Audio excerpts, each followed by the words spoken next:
The Fuze T50 can be equipped with a take-apart option which allows for easy breakdown and storage of the major frame components. When disassembling the wheelchair, begin by ensuring the wheel locks are engaged.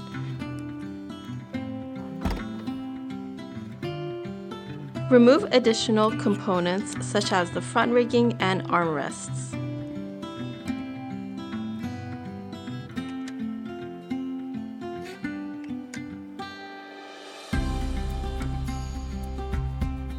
Fold down the backrest and unfurl the strap located under the seat cushion.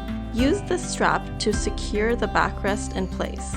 Place the upper frame in the fully tilted position and fully loosen the secondary locking strap located on the lower frame.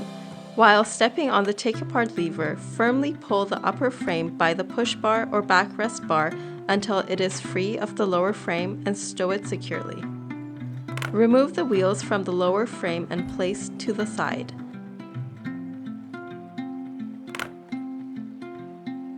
Stow the lower frame.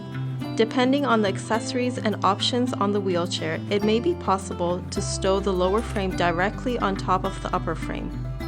Stow the wheels and ensure all components are secure and will not interfere with any closing doors.